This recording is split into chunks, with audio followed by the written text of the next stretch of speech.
Eu sou uma mulher de 22 anos que mora em uma cabana de madeira no final de uma estrada sem saída, no meio do campo. Eu vivi aqui a minha vida inteira, então essa é a vida que eu conheço melhor. Eu tenho cerca de 3 vizinhos, o que é importante, pois a história se passará na propriedade do meu vizinho mais próximo. Eu queria contar essa história porque esse vizinho faleceu desde então. Ela era uma mulher italiana ardente que bebia cerveja e comia alho cru em todas as refeições. Ela faleceu aos 98 anos. Era a alma mais bondosa e durona que você poderia conhecer. Para contextualizar, eu moro no sul de Minas Gerais para que você possa ter uma ideia da paisagem ao meu redor. Estou cercada por campos de milho e, como você provavelmente já adivinhou, tenho uma grande floresta atrás de mim que se estende por milhas até a próxima cidade. Sempre gostei da paisagem ao meu redor. Geralmente parece tranquila. No entanto, como estou no campo, é inevitável que ocorram eventos estranhos de vez em quando. Uma coisa que posso dizer com confiança é que não tenho absolutamente nenhuma explicação para o que aconteceu comigo quando eu tinha 15 anos. Vou começar dizendo que já encontrei muitos animais grandes. Uma vez, estive a menos de 3 metros de uma onça pintada. Houve até um caso de um urso que escapou de um circo itinerante que passou pela área. Os trilhos do trem antigo e a cabana ainda estão na floresta, a apenas 1,6 km da minha casa. As jaguarundi que expulsei da minha garagem não são uma ameaça, assim como os lobos guara que uivam perto da minha janela na maioria das noites. Até a onça parda que meu pai teve que espantar do terreno quando eu era mais nova não foi nem de longe tão assustador quanto essa criatura com a qual me deparei claramente. Para dar uma ideia do que aconteceu naquele dia, vou começar com o que ouvi alguns dias antes. Era fim de semana. Lembro-me disso porque meu pai geralmente não me pedia para dirigir depois do anoitecer, especialmente se eu tivesse aula no dia seguinte. Eu precisava levá-lo à loja e ainda preciso nos dias de hoje, pois ele tem uma condição que o impede de dirigir por si só. Eu implorei para que ele fizesse a famosa vaca atolada dele, e ele concordou em fazê-lo mais tarde na semana, caso conseguisse as compras. Quando chegamos em casa, o sol acabara de se pôr, e enquanto eu pegava as últimas sacolas do porta-malas, eu ouvi isso.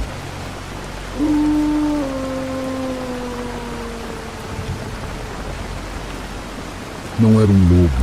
Eu já ouvi todos os sons que eles fazem, uivos, choros, brigas, qualquer coisa que seja, mas eu posso dizer que esse uivo que ouvi era singular, profundo, e pior de tudo, estava próximo. Ele veio do campo de milho atrás da minha casa, que começa a cerca de 9 metros de onde eu estava. Ergui minha cabeça e olhei para o meu pai. Ele estava arregalado, um homem que eu sei que não tem medo de ficar perto de nada, mas agora ele tinha uma expressão de puro terror no rosto. Ele virou para mim e quase arrancou a porta de suas dobradiças, sussurrando alto para eu correr para dentro imediatamente. Naquela noite ficamos ambos sentados na sala em silêncio. Ele até trocou a TV de seus programas habituais, centrados em lendas e histórias para o jornal, enquanto tentávamos pensar se poderia haver lobos na área passando por ali, mas não encontramos nada. Decidimos chamar aquilo de um lobo-osa, um híbrido de raposa e lobo, e esquecer o assunto. No entanto, ambos sabíamos que não havia chance de algo assim estar tão ao sul sem ser avistado em algum lugar, seja por caçadores, fazendeiros ou nas cidades. O medo brinca com a mente. Vou dizer que esqueci disso por alguns dias. Eu estava focada em minhas provas que se aproximavam na escola naquela época. E lembro-me disso porque tive que acordar mais cedo para me preparar para os testes, que é exatamente o que aconteceu no meu último dia de testes antes das férias de inverno. Estava nebuloso naquela manhã e eu estava pensando em sair para alimentar as galinhas. Abri minhas cortinas para olhar para o galinheiro e ver se a porta solar delas já havia subido. Lembrando que o nascer do sol mal tocava os tocos das árvores e a neblina tornava tudo ainda mais escuro lá fora. Fui colocar meu casaco e estava prestes a ver se a vizinha idosa que mencionei havia alimentado o cachorro dela, que também era muito velho. Eu pensei que meus gatos do celeiro também precisavam de café da manhã, então saí antes de ir para a escola. Depois de alimentar e dar carinho aos meus gatos, fui em direção ao galinheiro, e ao contornar o galpão do meu pai, eu a vi. Estava perto do lago da minha vizinha. A princípio pensei que fosse ela ou talvez suas ferramentas de pesca, ou até mesmo seu cortador de grama. Estou lhe dizendo, todas as opções possíveis passaram pela minha mente antes de perceber que estava se movendo. Um cachorro vira-lata seria a opção mais plausível. Mas que cachorro vira-lata seria tão enorme assim? Teriam que ser 2 enormes wolfhounds irlandeses, empilhados um em cima do outro, vestindo um traje de pele preta, caso contrário, isso não faria sentido algum. Parei imediatamente, escondendo-me atrás de uma pilha de madeira atrás do galpão. Nunca fui atingida por tanto medo antes. Eu nem sequer tinha uma arma por perto. Senti-me desvanecer por um segundo, antes de reunir coragem para olhar novamente, esperando que aquilo não tivesse se aproximado de mim. Durante esse tempo, espreitei novamente e estava bem certa do que estava vendo. Um lobo extremamente grande. Cresci ouvindo os moradores locais falarem sobre grandes cães pretos avistados nos quintais e aparecendo nas câmeras de trilha, mas nunca pensei que veria isso pessoalmente. Aquela coisa era enorme em comparação com a placa de tijolos com o nome da represa. Eu tinha 1,64 e minha cabeça chegaria facilmente ao topo da placa. A criatura estava quase naquela altura, apenas com os ombros. A primeira parte que pude distinguir foram as patas traseiras mais altas. Sua parte de trás descia para patas dianteiras ligeiramente mais curtas, mas de ombros robustos. Seus músculos eram visíveis através da pelagem. Essa imagem ainda está gravada na minha memória até hoje. Sentia como se estivesse apenas esperando que ele se virasse na minha direção, a curiosidade misturada com medo para identificar a criatura. Eu estava tão cheia de adrenalina que queria correr, mas queria ter certeza de que ele estava realmente lá e não apenas na minha cabeça. Afinal, era muito cedo. Talvez eu estivesse apenas cansada. Pude recuperar meu senso de realidade e percebi que o cachorro da minha vizinha estava latindo o tempo todo. Ele é um cachorro surdo e cego, mas tem um bom olfato, então ele percebeu que algo cheirava mal e que algo estava lá. Acho que isso incomodou a criatura, pois ela começou a se virar em direção à parte mais profunda da floresta. Ela levantou a cabeça e eu a vi. Eu vi a luz refletindo em seus olhos e nariz molhado. Eu a observei lamber os lábios, e os caninos nesse lobo fizeram meu coração afundar. Ele poderia facilmente me atacar, e se o fizesse eu estaria perdida em segundos. O instinto de luta ou fuga entrou em ação naquele momento, e eu corri de volta para o meu quarto. Sentei-me no chão, olhando pela janela, vendo-o ser absorvido pelas árvores. Devo ter ficado lá esperando por quase 1 hora, pois em pouco tempo minha mãe veio ver se eu estava acordada para a escola. Eu não contei a ela o que vi. Em vez disso, pedi a ela para verificar minha vizinha com meu pai mais tarde hoje. Claro, ela ficou confusa com esse pedido, mas me mandou para a escola com a promessa de que faria isso. Voltei para casa mais cedo naquele dia. Entrei na casa o mais rápido que pude para ter certeza de que todos ainda estavam lá e vivos. Lembro-me de meu pai olhando de maneira estranha para mim, mas ele sorriu para mim depois de dizer que a vizinha estava bem. Ele teve aquela expressão estranha novamente depois que minha mãe saiu da sala e me contou que havia um cadáver de lobo perto do lago. Pedi a ele que apontasse pela janela exatamente onde encontraram e ele apontou exatamente para onde eu tinha visto aquela criatura de lobo. Então expliquei tudo o que vi, movida pelo medo, e ele parecia como se já soubesse do que eu estava falando. Eu fiquei muito paranoica em relação a deixar portas ou janelas destrancadas, verificando a propriedade à noite quando todos estavam dormindo, e até pesquisei até tarde da noite sobre o que mais isso poderia ter sido, mas nada fazia sentido. Com o tempo deixei isso de lado na maior parte do tempo. Só lembrava disso quando os programas do meu pai mencionavam criaturas semelhantes a lobos. Eu ouvi variações do mesmo uivo que ouvi algumas vezes depois disso, nos meses seguintes, mas estava apenas aliviada por ele parecer mais distante, até que finalmente parou. Claro, ainda estou um pouco assustada para sair à noite e tenho pesadelos recorrentes com essa criatura que eu chamei de lobisomem. Alguns podem dizer que não poderia ser um lobisomem, porque ele não se ergueu nas patas traseiras.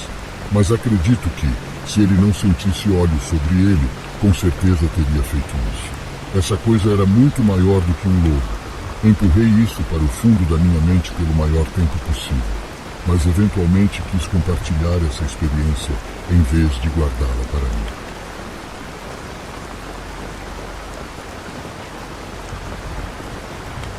Me chamo Carolina. Quero deixar claro desde o início que sempre acreditei um pouco nesses tipos de criaturas. Alienígenas, skinwalkers, wendigos, espíritos. Mantenho minha mente aberta. Simplesmente acreditei que essas coisas podem ser possíveis, é claro, assim como qualquer outra pessoa que não tenha experimentado algo assim. Tive minhas dúvidas. Além disso, quero acrescentar que não sou do tipo que tem medo dessas coisas. Quando se trata do que acredito, quero entendê-las. Uma noite eu estava com meu parceiro e um amigo nosso em um local arborizado e rochoso perto de um rio. Chegamos por volta das 21h30 e íamos fazer uma fogueira nas rochas perto da água. Era necessário passar por uma área arborizada para chegar a essas rochas, e ao chegarmos lá, tive um pressentimento ruim por algum motivo. Normalmente tento confiar na minha intuição, mas dessa vez eu disse a mim mesmo que estava me deixando nervoso. Quando chegamos ao local, senti imediatamente uma sensação estranha, mas novamente disse a mim mesmo que estava inventando coisas. Mesmo assim, não virei as costas para o espaço aberto. Mantive-me de frente para a área arborizada e rochosa. Enquanto as pessoas com quem eu estava assistiam à fogueira, eu olhava para a escuridão, sentindo que algo estava nos observando. Decidi ir para uma pedra mais distante da fogueira para que meus olhos se acostumassem com a escuridão. E eis que vejo uma figura branca translúcida a cerca de 15 metros de nós, no topo das rochas do outro lado da área, bem alta. Essa figura estava se movendo para frente e para trás. Tinha cerca de 1,5 metros ou 2 de altura. Começou a descer pelas rochas. E quando digo descer, quero dizer rapidamente, mais rápido do que qualquer pessoa poderia. E à medida que fazia isso, ela ficava menor e se transformava em forma de animal. Parecia um coiote ou um lobo. Eu disse em voz alta: "Que animal é esse?" Meu parceiro olhou por cima e imediatamente ficou super desconfortável, assim como eu. A outra pessoa conosco não pareceu se importar. Por algum motivo ele disse que viu, mas naquele momento ele estava tentando nos convencer de que era apenas uma pessoa. Mas ele estava bêbado naquele momento. Conforme vi essa coisa parecida com um cão grande se aproximando de nós, comecei a sentir um horror absoluto, como se soubesse que estava vindo nos matar. Tentei subir mais nas rochas para fugir, literalmente achei que era o fim, que eu ia morrer naquela noite. Tive o sentimento mais horrível, e foi genuinamente a coisa mais assustadora e aterrorizante que já senti ou vi. Tirei o celular do bolso e acendi a lanterna para ter certeza de que não estava apenas imaginando coisas. Acho que isso afastou o que quer que fosse de nós, pois acabou correndo para a floresta e desaparecendo. Meu parceiro e eu ficamos completamente horrorizados com esse evento. Minhas pernas estavam tremendo violentamente. Eu disse que deveríamos sair imediatamente, mas o amigo que estava conosco queria ficar para terminar a bebida. No entanto, insistimos em ir embora. Ele nos disse que provaria que era apenas uma pessoa. Como ele fez isso? Bem, ele tentou descer pelas rochas o mais rápido possível, tentando nos mostrar que uma pessoa poderia fazer isso. Mas quando ele fez isso, conseguimos ouvi-lo correndo nas rochas. E essa é a parte assustadora do que vimos, porque quando aquela coisa estava correndo por ali, até mais rápido do que ele, estava completamente silenciosa. Não conseguimos processar o que tinha acontecido até chegarmos em casa, depois de deixar nosso amigo. Quando finalmente voltamos, decidimos pesquisar sobre skinwalkers e lobisomens na área onde estávamos. Aqui está o que descobrimos. As primeiras coisas que aparecem quando você pesquisa o nome do local são vários artigos sobre mortes que ocorreram bem onde estávamos. Cada um deles afirma que as mortes foram causadas pelas ondas que derrubaram as pessoas e as afogaram. Mas isso não foi o que nos assustou na pesquisa. Continuei rolando a página e encontrei um site estranho. Um site de fotos de estoque, mas por algum motivo a descrição incluía o nome do local. Ainda não sabemos e não conseguimos explicar o que aconteceu naquele dia. Esses são 2 relatos separados que aconteceram no mesmo local. Sou da capital de Brasília. mas resolvi me mudar para o interior de São Paulo, por ser um local sossegado e com quase todos meus familiares morando próximos a mim. Esses podem não ser os acontecimentos mais sobrenaturais, mas para mim, naquele momento, eles pareceram verdadeiramente terríveis e ainda me aterrorizam até hoje. A primeira vez que ouvi um ruído estranho, estava dando um passeio do lado de fora. Era por volta do verão, no fim da tarde, e já estava escurecendo. Eu havia acabado de sair de casa e estava morando sozinho há cerca de um ano. Eu vivia em uma vila relativamente pequena no campo e de onde eu morava, era apenas uma caminhada de 5 minutos até os campos e pastagens e mais uns 20 minutos até a floresta. Normalmente eu seguia uma pequena rota até os campos, onde podia sentar embaixo de pé de ipê e fumar. Normalmente essa rotina era muito reconfortante para mim. Estar do lado de fora quando estava escurecendo não me incomodava ou me deixava apreensivo. Eu gostava da solidão. Onde moro não há animais predadores que possam ser prejudiciais aos humanos. Quero dizer, a coisa mais assustadora seriam javalis, mas por aqui eles são geralmente pacíficos, desde que você não invada o espaço deles ou pareça uma ameaça para os filhotes. Mas os javalis fazem barulho e têm um cheiro muito distintivo, que pode funcionar como um sinal de aviso. Eu geralmente me sentia seguro na escuridão, sabendo que a única criatura perigosa lá fora seria outra pessoa. E desde que eu não estivesse usando luz, eles teriam tanto problema para me ver quanto eu teria para vê-los. Enfim, enquanto voltava e quase havia chegado ao início da vila novamente, eu ouvi isso. Estava gravando uma mensagem de voz para um amigo quando parei de falar por um momento e disse: "Ah, o que foi isso?" Comecei a andar mais rápido. Você ouviu isso também? Eu ainda estava gravando. Passou pela minha mente que eu queria capturar o som, então continuei andando rapidamente. À minha direita, havia jardins vazios e à minha esquerda, um pasto de vacas que normalmente continha um único touro. No entanto, da última vez que passei por lá, estava vazio. O som que ouvi definitivamente não era o som que um touro faria. Em minhas caminhadas, já ouvi raposas latindo e chamados de acasalamento de veados, que podem ser verdadeiramente aterrorizantes. Mas esse som de animal não parou após um único grito. Continuou, e eu nunca havia ouvido isso antes. Parecia um rosnado baixo, mas não como um cachorro. Fiquei absolutamente em pânico com a ideia de que seja lá o que estava fazendo esses sons. Podia me ver e eu não conseguia vê-lo. Estava muito escuro. Não havia postes de luz até chegar à beira da vila, mas felizmente nada mais aconteceu e consegui chegar em casa em segurança. Quando estava no meu quarto novamente, reproduzi aquelas mensagens de voz, mas não pude ouvir nada além de mim falando. Ainda fico aterrorizado quando tento imaginar que criatura poderia ter feito esses sons, porque certamente não era um animal qualquer. A segunda vez que ouvi um chamado desse mesmo tipo foi vários anos depois, quando eu já havia me mudado para a cidade, mas estava visitando o campo novamente para fazer uma caminhada com meu parceiro. Inicialmente, ele não queria vir, mas o convenci de que seria divertido fazer uma caminhada até a colina na floresta, onde fica um antigo mosteiro, mesmo que já estivesse escurecendo e fazendo frio e chuviscando. Estacionamos o carro na vila e caminhamos até os campos, até mesmo passando pela ipê que mencionei antes. Nesse ponto, notamos que parte da trilha em que estávamos caminhando estava lamacenta. Às vezes, tínhamos que caminhar com muito cuidado para não escorregar, mas estávamos meio determinados e não queríamos voltar atrás porque já tínhamos chegado tão longe.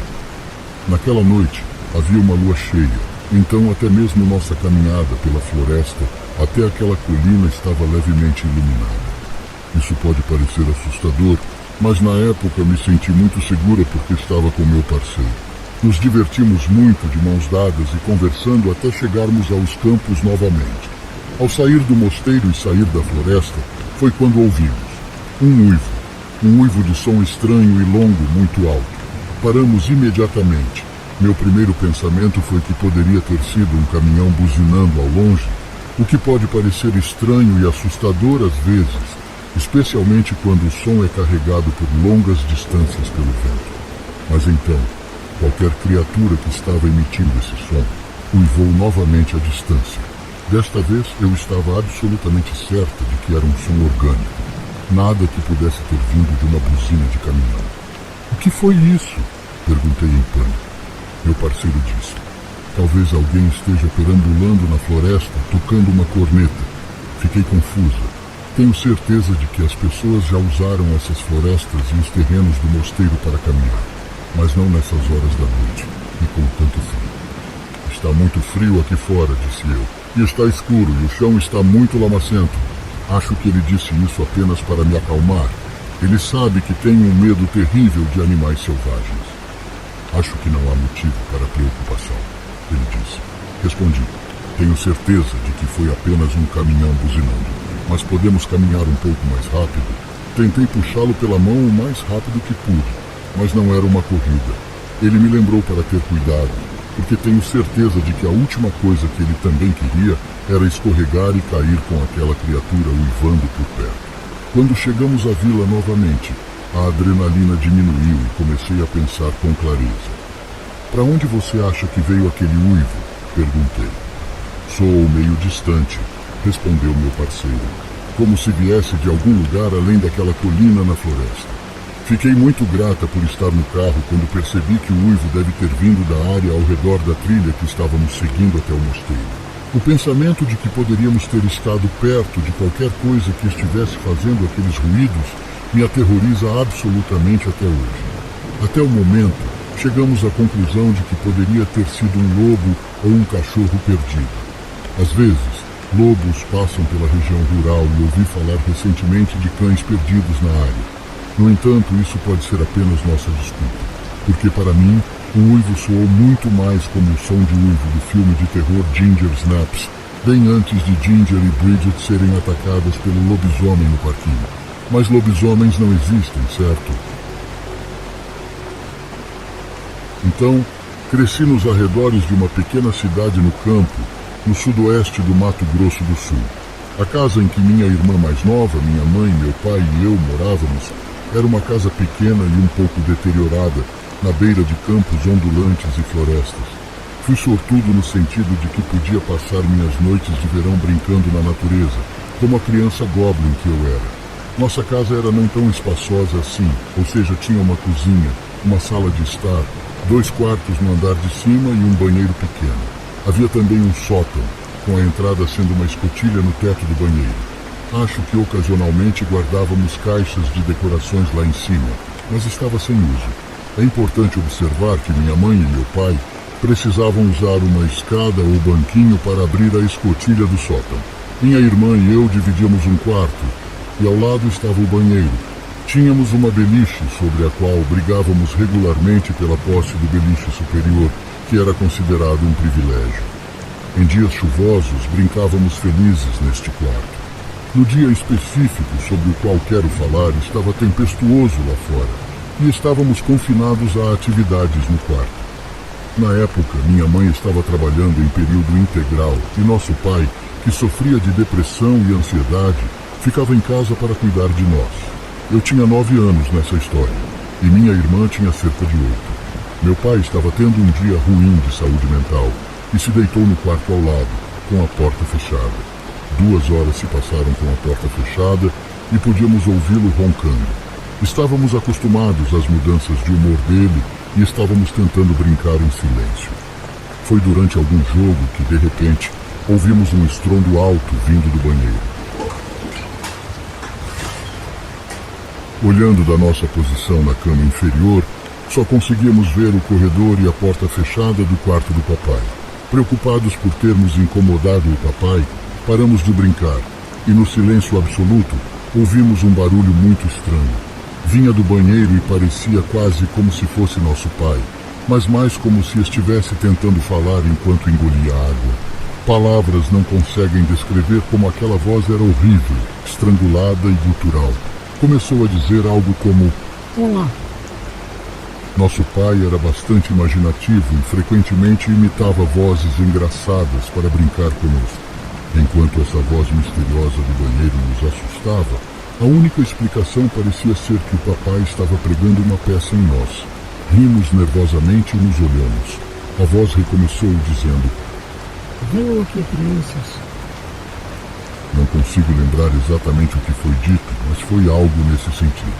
Começamos a rir mais alto e dissemos: papai, não seja bobo. Nesse momento, o papai acordou do quarto ao lado e saiu furioso, gritando para ficarmos quietos. Tentamos explicar, mas ele nos interrompeu, nos advertindo a ficarmos calados. Ele voltou para o quarto e bateu a porta com força.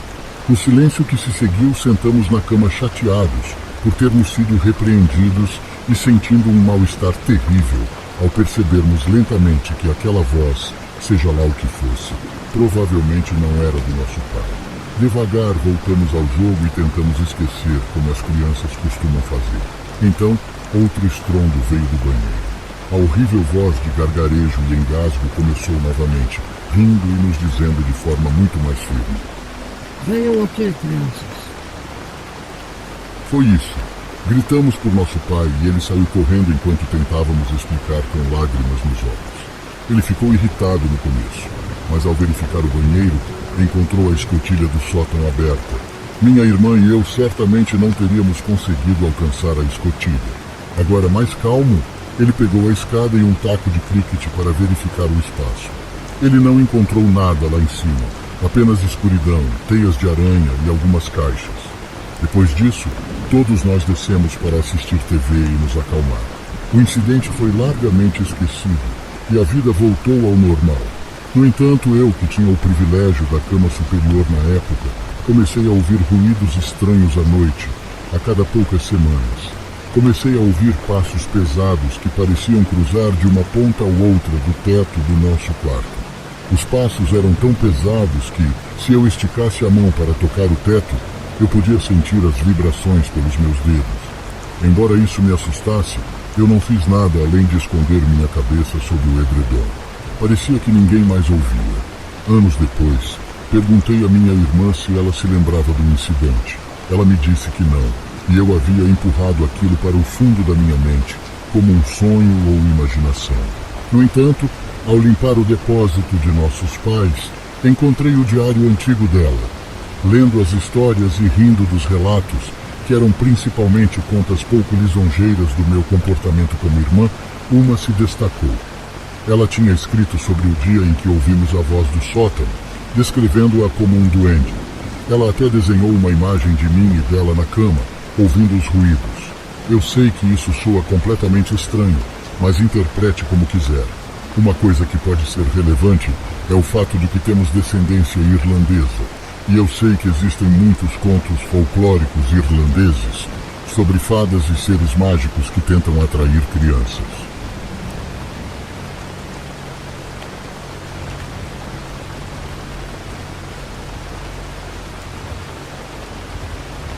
Mesmo minha noiva, que é uma pessoa de mente científica e racional, ficou sem palavras quando expliquei o que ouvi para ela. Vou começar dizendo que sou um rapaz jovem que teve encontros com o sobrenatural desde os 8 anos. Tive pelo menos uma experiência a cada 3 anos, parecendo quase um ciclo. Já enviei um relato anterior sobre um possível cão do inferno, mas esta história aconteceu bem antes. Foi em agosto de 2017, quando eu estava visitando um acampamento em Lençoá, Bahia, com minha turma de coral. Era uma excursão de final de semana para conhecer melhor nossos colegas de classe. O acampamento tinha 2 grandes cabanas de 2 andares para grupos, várias trilhas, uma sala de refeições com um porão e outras comodidades. Não vou revelar o nome do acampamento, mas se você já esteve lá, vai saber qual é. O primeiro dia e noite da excursão correram incrivelmente bem. Todos nós nos conhecemos e eu tive uma situação horrível ao pedir à garota que eu gostava para namorar comigo. No geral, tivemos um bom tempo com meus amigos. No entanto, quando o sol se pôs, as coisas mudaram drasticamente. A atmosfera mudou, tornando tudo estranho e perturbador. Eu não experimentei nada na primeira noite, mas ainda estava bem sinistro. Vale a pena acrescentar que meus colegas de classe e eu não vimos um único animal durante toda a viagem, nem mesmo pássaros ou cachorro, o que já era bizarro. O próximo dia foi bem normal, com nossa turma passando por todas as atividades programadas. Conforme o dia passava, o jantar chegou, e antes que eu soubesse, todos estavam de volta às cabanas e se preparando para a noite. No entanto, eu não conseguia dormir por algum motivo. Decidi que seria melhor sair no segundo andar da varanda para distrair minha mente. Foi quando senti a mesma sensação de temor retornando, bem como a sensação de que havia olhos sobre mim. A noite também estava mortalmente silenciosa, apenas o som dos grilos me acompanhava. Mas logo isso não foi o único som que ouvi. O som vinha da floresta que corria paralela ao campo, que dividia as duas cabanas, e fez meu corpo entrar imediatamente em modo de luta ou fuga, e um arrepio percorreu minha espinha. O som em questão era a minha própria voz vindo da linha das árvores. Venha aqui, quero te mostrar algo. Disse aquilo com a minha voz, embora soasse um pouco estranho, como se tivesse sido gravado e reproduzido. Inicialmente pensei que fosse um produto da minha imaginação, então esfreguei meus ouvidos na esperança de não ouvir novamente, mas infelizmente ele veio novamente. Venha aqui, quero te mostrar algo, exatamente como soou antes. Saí de lá rapidamente, lembrando as muitas histórias que tinha ouvido sobre coisas como skinwalkers, criaturas capazes de imitar sua voz. Corri para a cabana, fechei a porta que levava à varanda, a travei e também fechei a janela, na esperança de não ouvir mais nada. Adormeci depois de 1 hora, apenas para acordar às 4 da manhã. Nesse momento, ouvi um único passo pesado fazendo contato com o degrau inferior das escadas de metal que levavam à varanda. Ignorei. Comecei a colocar músicas altas nos meus fones de ouvido para abafar qualquer outro som da noite. Esperava que isso fosse o fim, mas esses eventos atingiriam o ápice na terceira e última noite da nossa viagem. No dia seguinte, passamos novamente pelas atividades diárias. A noite caiu novamente, mas desta vez passaríamos a noite, a última noite da viagem, brincando de esconde-esconde na floresta. Antes de nos reunirmos para jogar, um grupo considerável dos meus colegas de classe e eu estávamos relaxando em um dos campos maiores, que tinha bosques em 3 lados e o resto do acampamento do outro. Estávamos deitados sob as estrelas quando todos nós ouvimos. Corri para a cabana, fechei a porta que levava à varanda, a travei e também fechei a janela, na esperança de não ouvir mais nada. Adormeci depois de 1 hora, apenas para acordar às 4 da manhã. Nesse momento, ouvi um único passo pesado fazendo contato com o degrau inferior das escadas de metal que levavam à varanda. Ignorei. Comecei a colocar músicas altas nos meus fones de ouvido para abafar qualquer outro som da noite. Esperava que isso fosse o fim, mas esses eventos atingiriam o ápice na terceira e última noite da nossa viagem. No dia seguinte, passamos novamente pelas atividades diárias. A noite caiu novamente, mas desta vez passaríamos a noite, a última noite da viagem, brincando de esconde-esconde na floresta. Antes de nos reunirmos para jogar, um grupo considerável dos meus colegas de classe e eu estávamos relaxando em um dos campos maiores, que tinha bosques em 3 lados e o resto do acampamento do outro. Estávamos deitados sob as estrelas quando todos nós ouvimos.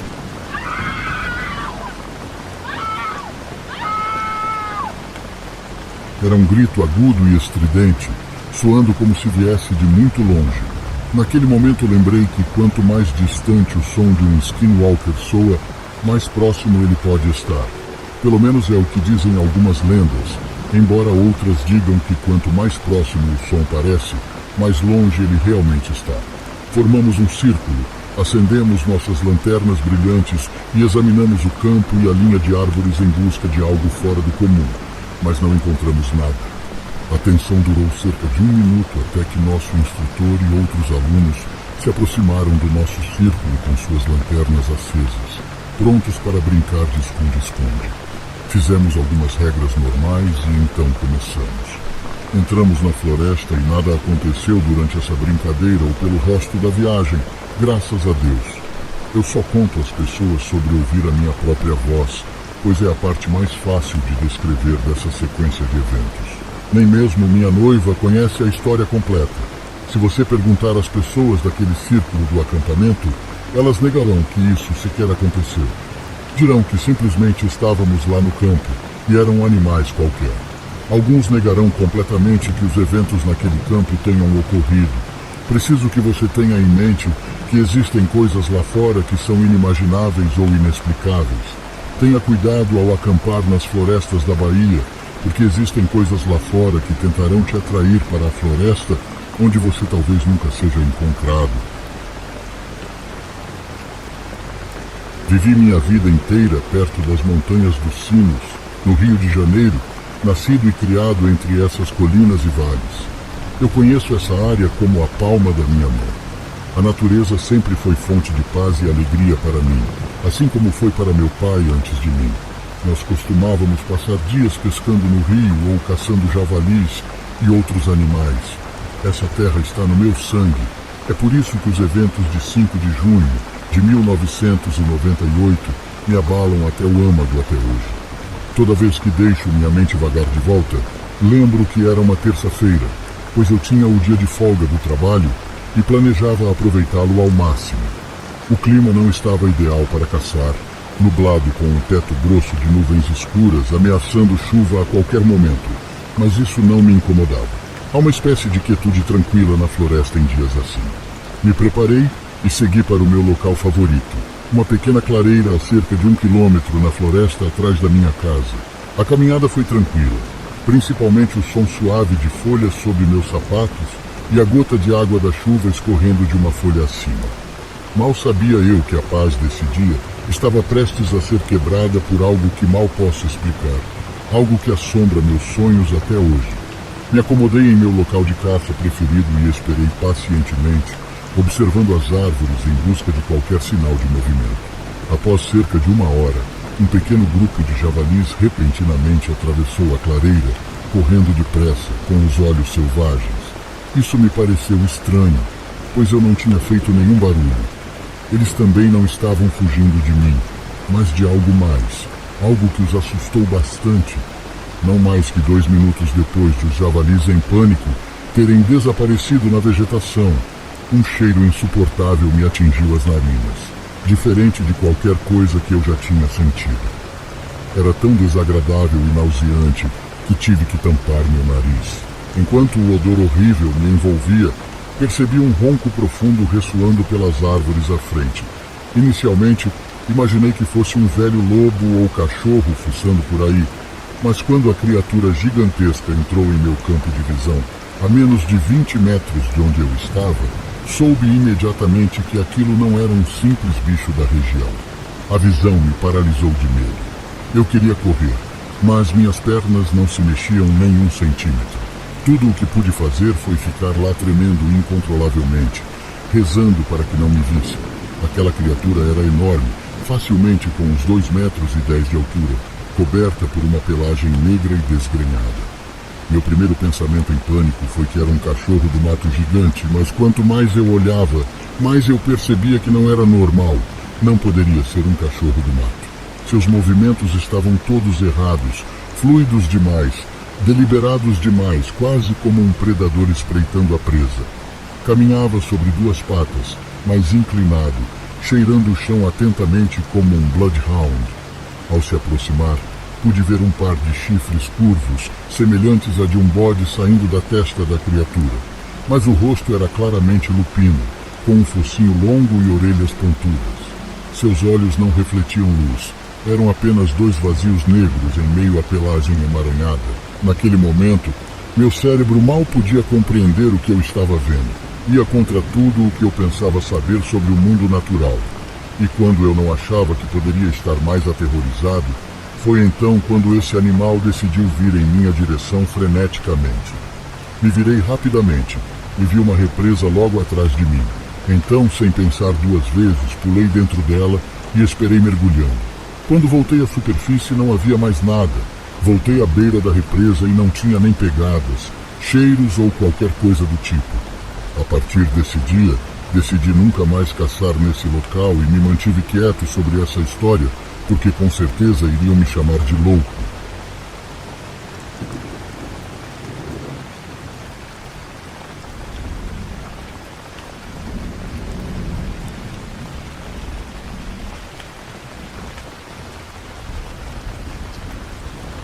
Fiz uma viagem à Escócia quando tinha 18 anos de idade com minha namorada e 2 primos.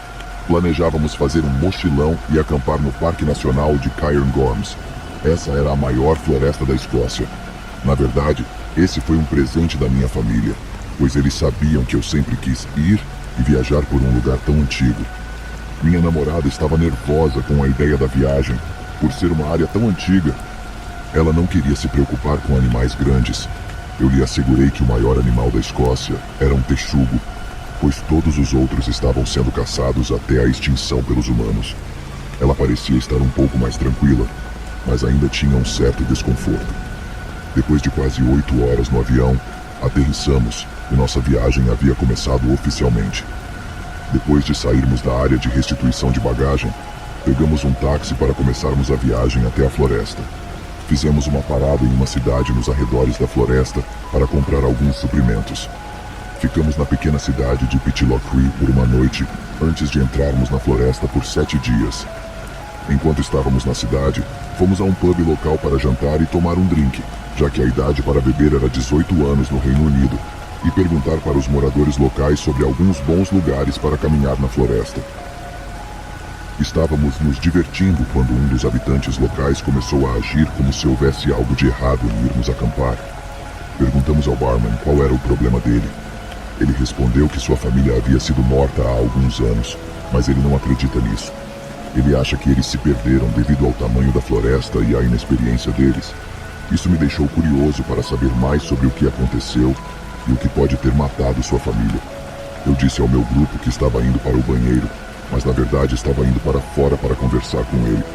Quando cheguei lá fora, o homem estava encostado na parede do bar, fumando, parecendo incrivelmente nervoso com o fato de querermos ir para a floresta. Fui até ele, me apresentei e continuei com minhas condolências por sua perda, mas queria saber o que havia acontecido. O homem olhou para o chão e disse: "Ele veio da escuridão e os levou de mim." Instantaneamente gelado, continuei a insistir e perguntei: "O que veio da escuridão?" Ele disse que não tinha visto bem o bicho, mas que era grande, com garras como navalhas e olhos vermelhos profundos. Fora do meu controle, eu ri alto. Ele olhou para mim com a expressão mais séria que já vi em uma pessoa.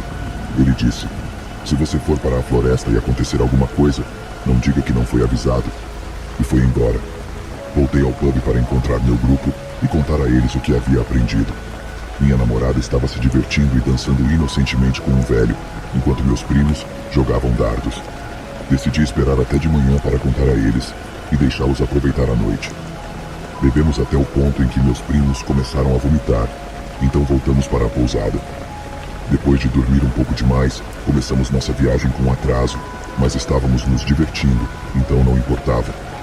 Enquanto dirigíamos para o estacionamento na trilha de onde começaríamos nossa viagem, contei a todos o que aprendi na noite anterior. Meus primos riram e disseram que eu tinha imaginado isso porque estava bêbado, e minha namorada parecia brava. Perguntei a ela o que havia de errado, e ela disse: "Por que você tocou no assunto com o homem que perdeu a família?" Eu respondi: "Bem, eu estava curioso." Começamos a caminhar e ela não falou comigo por quase 2 horas, mas eu não percebi porque estava impressionado com a beleza de tudo. Decidimos acampar na nossa primeira noite a cerca de 16 quilômetros na floresta. Um dos meus primos me ofereceu para pegar lenha enquanto eles montavam as barracas. Não me importei com isso. Só me deu mais tempo para apreciar a beleza da natureza ao redor. Foi uma noite tranquila e assamos salsichas na fogueira. Minha namorada falou e me perguntou sobre o velho do pub. Contei a eles tudo o que ele me disse e que acreditava que sua família havia sido atacada e levada por algo na floresta. Meu primo mais velho perguntou o que era aquilo que havia levado a família.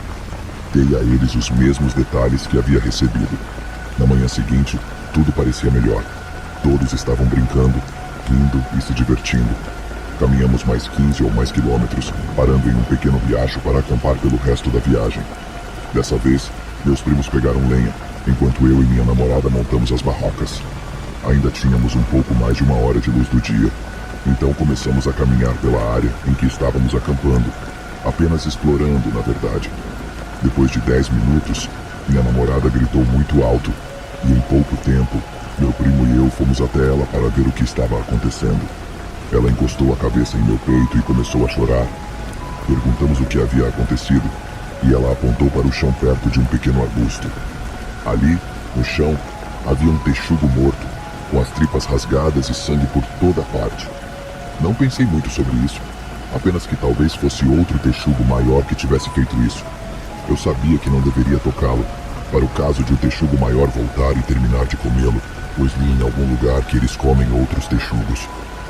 Voltamos para o acampamento e começamos a nos acomodar para passar a noite. Minha namorada estava muito inquieta, nem é preciso dizer. À medida que escurecia, todos nós notamos que estava incrivelmente silencioso, como se não houvesse nenhum ruído da natureza. Não demos muita importância a isso e fomos para a cama. Na manhã seguinte, tomamos o café da manhã e elaboramos um plano para o dia. Meu primo mais velho queria dar uma olhada no texugo morto novamente, mas o resto de nós queria nadar no riacho e ficar por lá. Então eu, minha namorada e meu primo mais novo fizemos exatamente isso e fomos nadar, enquanto meu primo mais velho voltou para ver o texugo morto.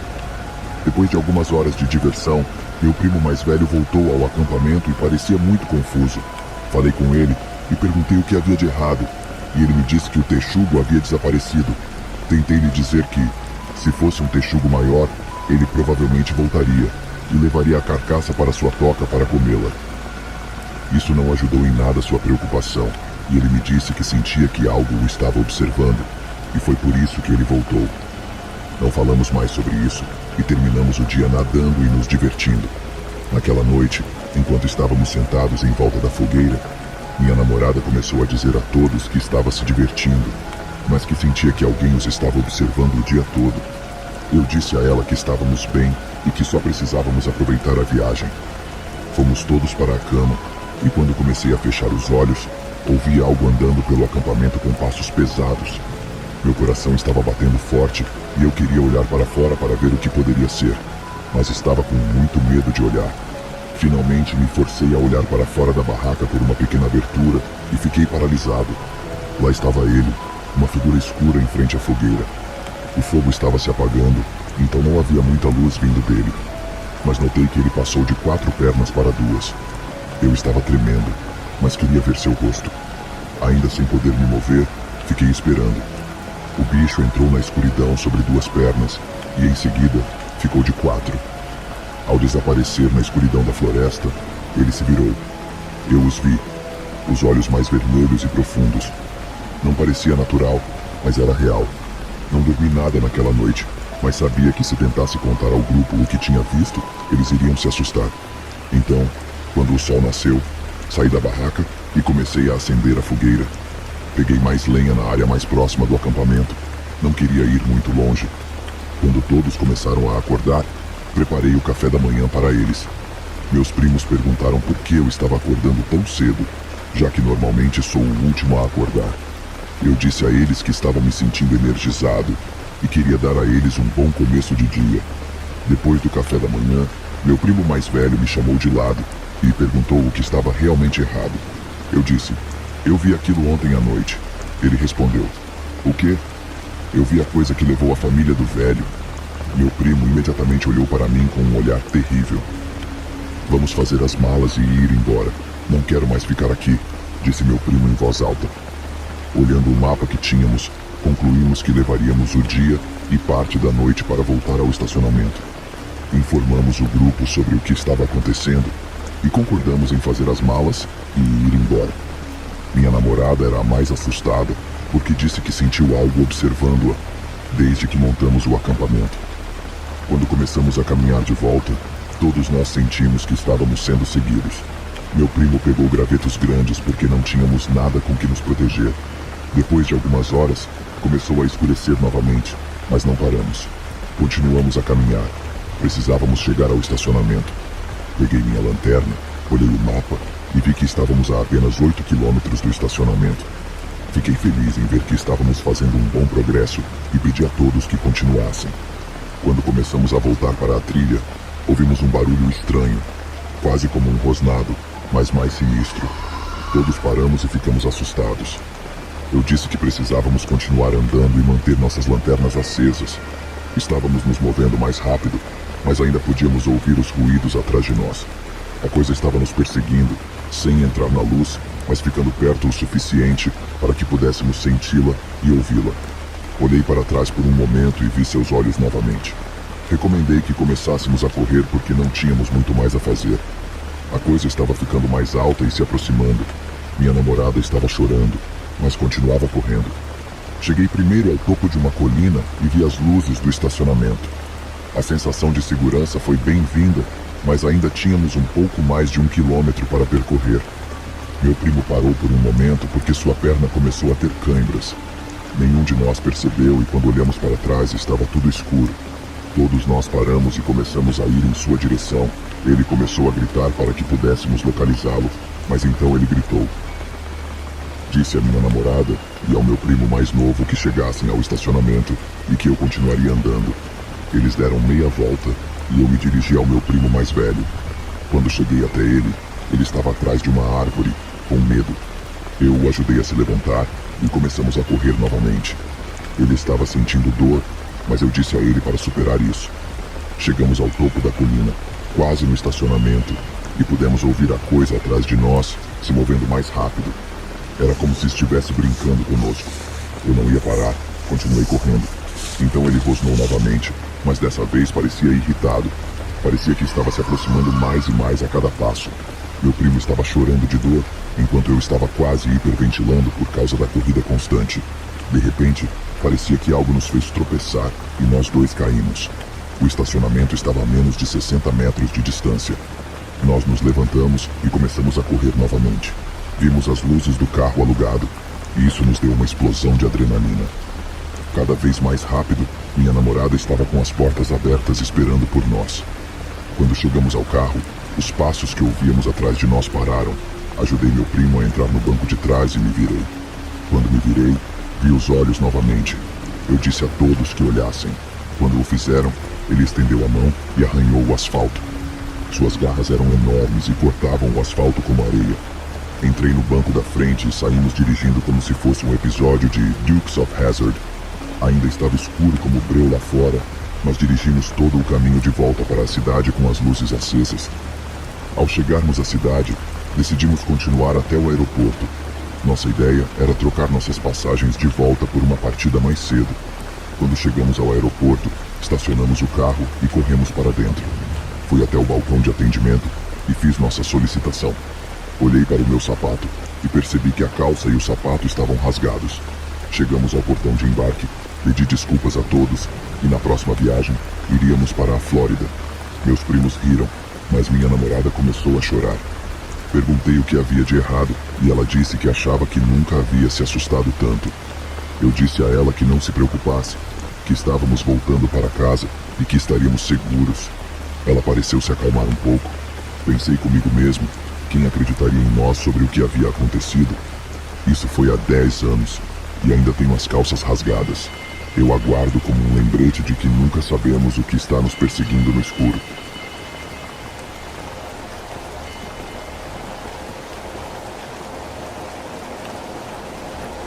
Moro na Nova Zelândia desde os 4 anos de idade.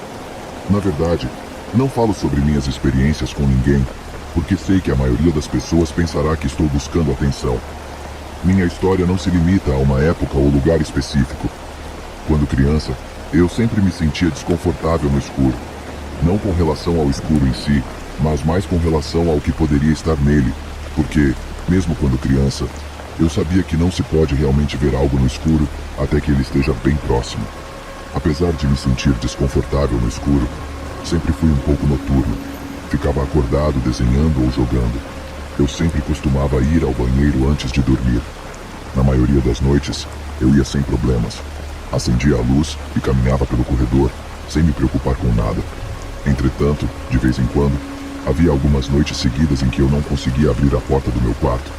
Havia uma sensação avassaladora de pavor sempre que eu pegava a maçaneta da porta. O mais estranho é que essas experiências aconteceram quando eu tinha cerca de 12 anos de idade, muito antes de descobrir os wendigos, os seres rastejantes ou os reikis. Mas, quando eu pegava a maçaneta, via em minha mente flashes do que poderia estar do outro lado da porta. Uma figura humanoide agachada, pálida e magra, com olhos escuros e afundados. Por fim, essas experiências pararam, mas algo pior começou a acontecer.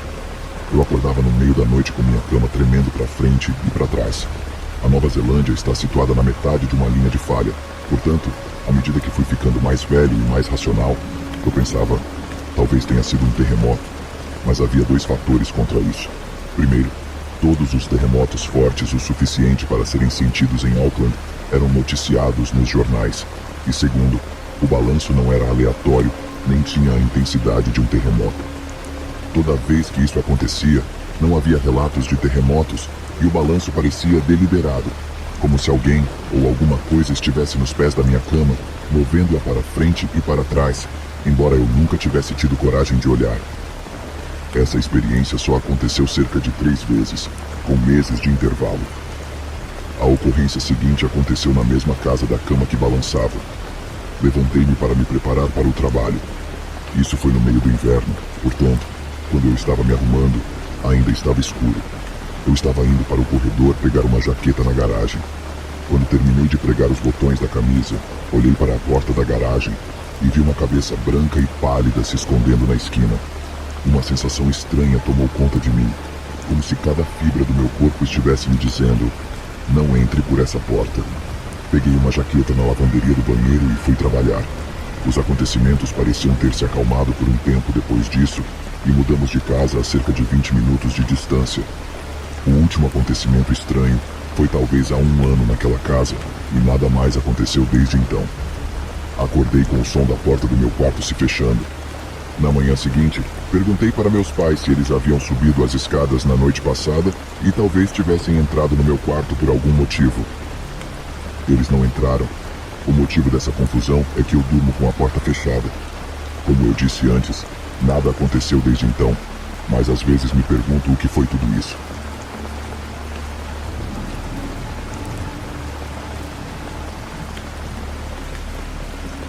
Já se passaram alguns anos desde esse evento e ainda me pego olhando por cima do ombro de vez em quando. Vou começar dizendo que moro em Utah, a cerca de 1 ou 2 horas de carro do Skinwalker Ranch. Também vou dizer que estava com meu pai e meu avô quando esse evento aconteceu. O dia começou como qualquer outro dia de fim de semana, de manhã cedo e sem nada melhor para fazer. Eu tinha acabado de obter minha licença de caçador 3 meses antes e fui acordado pelo meu pai vestido para sair para caçar coiotes ou coelhos. Quando me levantei, meu pai já havia preparado calças, meias longas e outras roupas para sair e caminhar longas distâncias e evitar que parasitas indesejados me mordessem. Levei cerca de 5 minutos para me levantar e me vestir antes de passarmos os 20 minutos seguintes carregando a caminhonete dele com nossos rifles e munição. Naquela manhã, quando pegamos a estrada, fomos até a casa dos meus avós para buscá-lo e seguimos para o local de caça favorito deles. Foram cerca de 45 minutos de viagem devido ao trânsito da obra. Quando chegamos ao local que eles chamam de Blood Hill, começamos a descarregar nossos equipamentos e mochilas. Entendo que o nome que deram a essa colina é porque você podia correr com coelhos e coiotes pela lateral dela, atrasando-os e simplesmente cercando-os, pegando-os um por um. De qualquer forma, carregamos tudo e colocamos cartuchos extras nos bolsos, caso acabasse. Quando começamos a avançar, repassamos as instruções de segurança, sabendo onde cada um estaria e a largura do círculo de tiro que teríamos. Quando chegamos perto da colina, cada um de nós esvaziou pelo menos 3 cartuchos e fez uma grande bagunça com coelhos e coiotes. Quando voltamos para a caminhonete, vi um movimento no topo da colina que parecia ser de um coiote. Quando apontei para ele, meu avô e eu estávamos bastante competitivos a essa altura. Ambos nos aproximamos do coiote e nos preparamos para disparar, e foi o que fizemos. Foi quando ouvimos um grito de arrepiar o sangue, algo parecido com o latido de um coiote, e o grito de uma pessoa. Então vimos. A criatura que havíamos encontrado se levantou sobre as patas traseiras, e o que vimos foi algo digno de pesadelos. Essa criatura tinha a cabeça de um coiote com sarna, braços escuros e magros que terminavam em garras e manchas de pelo nas partes que podíamos ver. Não ficamos por muito tempo, pois todos saímos correndo para o caminhão, ouvindo apenas os rosnados e a corrida estrondosa do que estava nos perseguindo. Quando voltamos para a caminhonete, todos entramos nela sem nos preocuparmos com a possibilidade de nossos rifles dispararem e batendo as portas em pânico. No momento em que meu pai colocava as chaves na ignição, fomos atingidos pelo lado do motorista da caminhonete e ouvimos sons terríveis do que parecia ser metal contra metal e uma batida nas janelas. Enquanto essa coisa tentava entrar no caminhão conosco, o caminhão ganhou vida e se inclinou para a frente, enquanto meu pai arrancava, jogando a criatura para fora. Enquanto dirigíamos como se fôssemos doidos na estrada de cascalho, olhei para trás pela janela e o que vi ficou comigo até hoje. Essa coisa estava se mantendo dentro da nuvem de poeira que estávamos levantando. Naquele momento, batemos no asfalto e parecia que íamos capotar, mas por algum milagre não aconteceu e a coisa parou na estrada de cascalho de onde saímos. Enquanto eu observava aquela coisa parada, vendo-nos nos afastar e ficando menor a distância, nos sentimos seguros e todos juramos não falar sobre esse encontro. Passados 3 meses, fiquei sabendo que o que vimos correspondia a um skinwalker, o que me deixou viciado em paranormalidade e criptídeos. A razão pela qual eu disse no início que ainda observo por cima do meu ombro é que vi aquela coisa novamente do lado de fora da janela do nosso quarto no meio da noite, só saindo quando meu cachorro começou a rosnar e latir, causando um barulho que chamaria a atenção para ela. Isso continuou a acontecer desde então, mas agora nosso cachorro faleceu. Agora trabalho em cemitérios e nunca mais o vi, mas de vez em quando ainda tenho a sensação de estar sendo observado.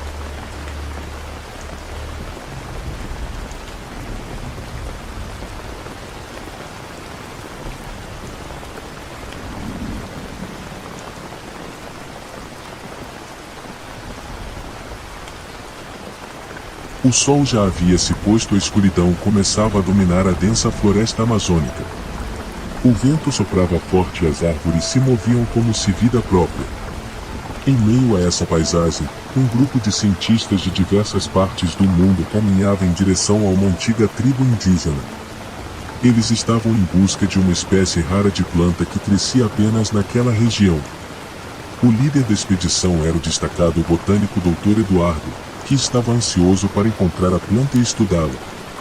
A equipe também incluía a antropóloga doutora Ana, o geólogo doutor Marcos e o guia indígena Camu. Eles estavam preparados para enfrentar os desafios que a floresta lhes reservaria, mas não imaginavam o terror que estava por vir. Ao anoitecer, eles chegaram à aldeia indígena, mas notaram que algo estava estranho. As cabanas estavam esperando e não havia sinal dos habitantes. Preocupados, eles procuram investigar a área e descobrir uma série de marcas estranhas na vegetação ao redor da aldeia. O guia indígena Camu ficou apreensivo e alertou a equipe sobre a lenda de um monstro que habitava aquelas terras. A equipe decidiu continuar sua busca pela planta, ignorando os alertas do guia. Eles entraram na floresta e investigaram a colher amostras de plantas, mas logo perceberam que algo estava errado. Eles ouviram filhos estranhos ao redor deles e notaram que estavam sendo seguidos por algo desconhecido. O medo começou a se apoderar deles e a tensão aumentou. Em uma noite especialmente assustadora, eles acamparam em uma clareira. Eles montaram suas barracas e acenderam uma fogueira, mas algo os deixaram inquietos. Eles ouviram ruídos estranhos e sentiram uma presença orgânica ao redor deles. De repente, algo os atacou. Era uma criatura monstruosa, com garras afiadas e dentes pontiagudos. A equipe tentou lutar contra ela, mas ela era forte e ágil demais. Eles perceberam que não podiam vencê-la e fugir pela floresta. Eles correm sem rumo, com uma criatura sempre atrás deles. Eles chegaram a uma caverna e decidiram se esconder lá dentro.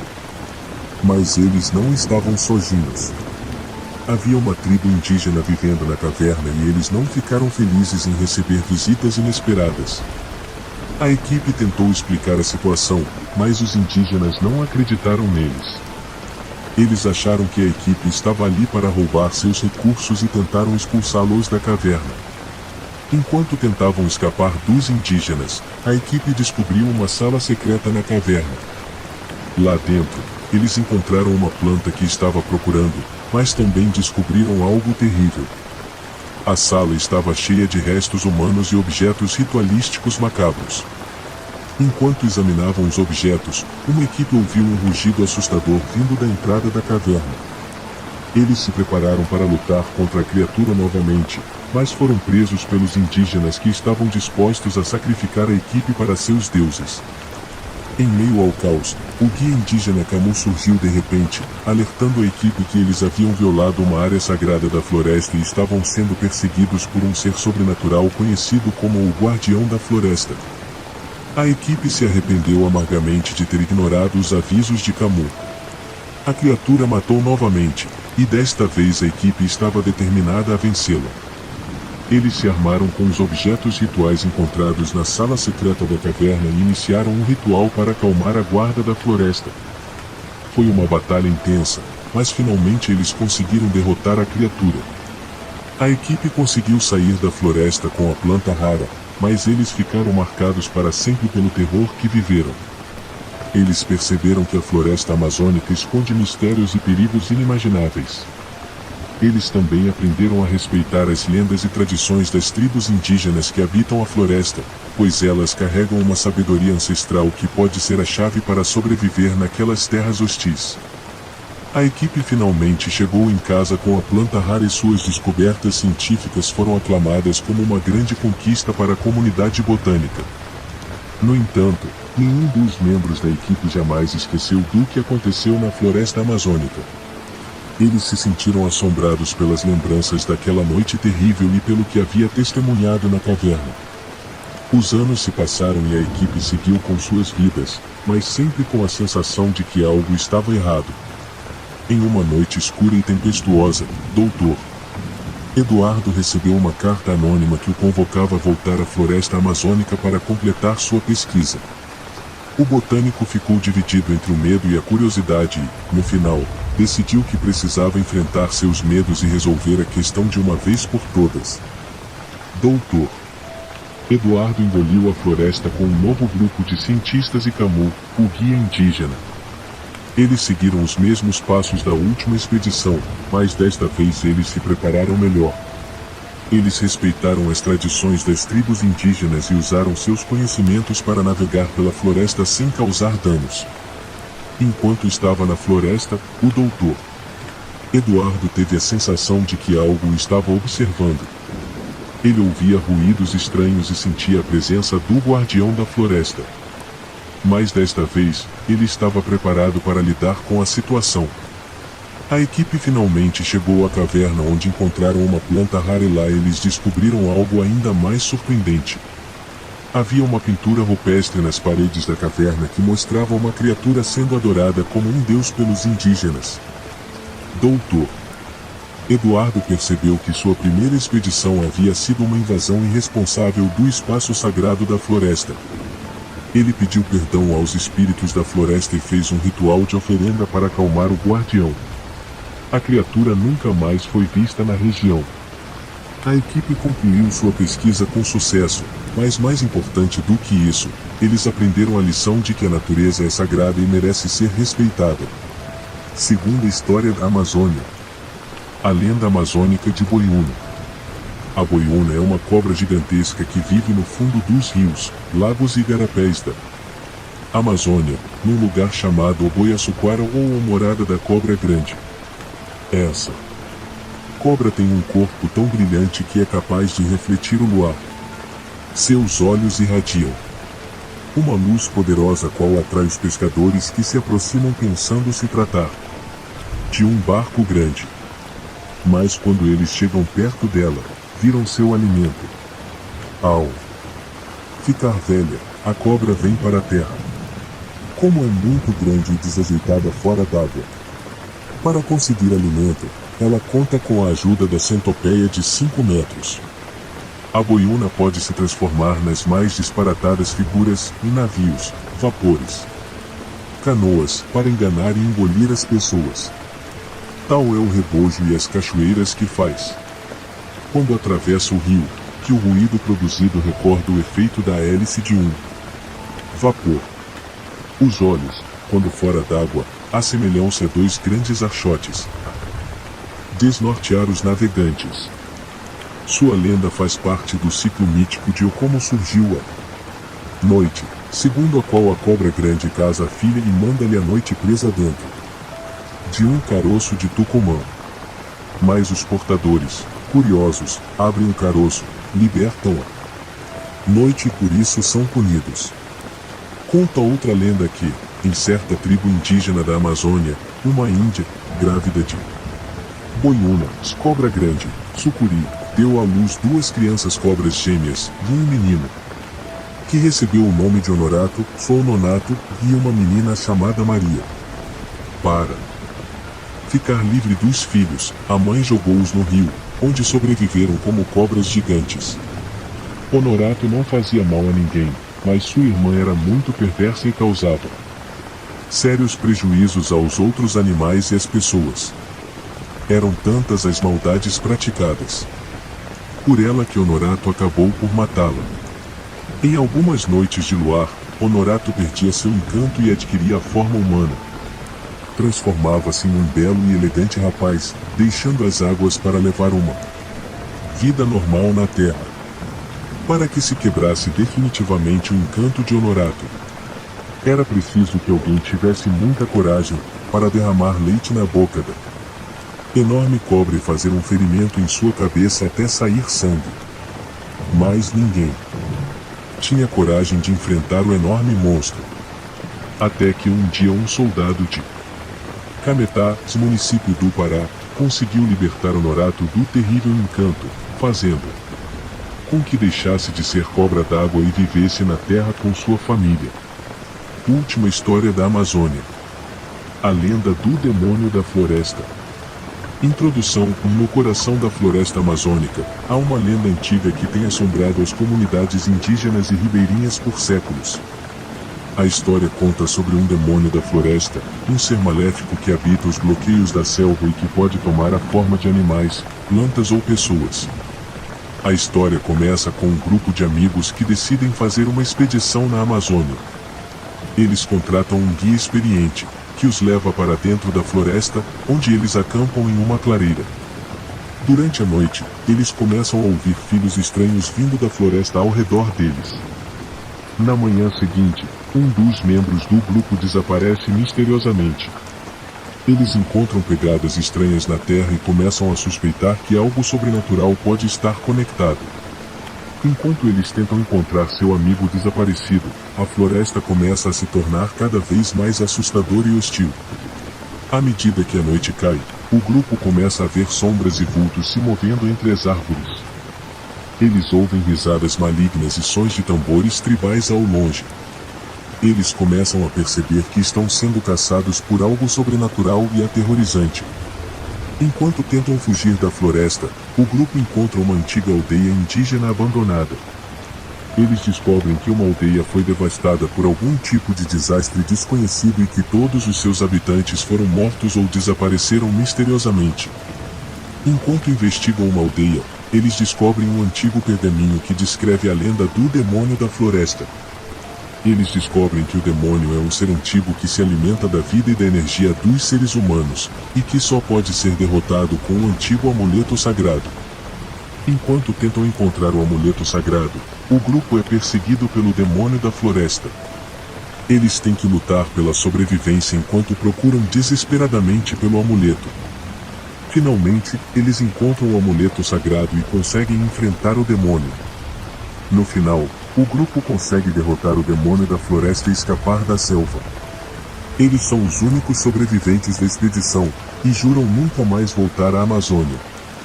Mas a lenda do demônio da floresta continua a assombrar a região, e aqueles que se aventuram na floresta nunca sabem se vão retornar vivos. Essas foram as histórias do Amazonas, então já deixem seu like e se inscreva no canal para não perder nenhum vídeo aqui. Espero que tenham gostado das histórias e até o próximo vídeo.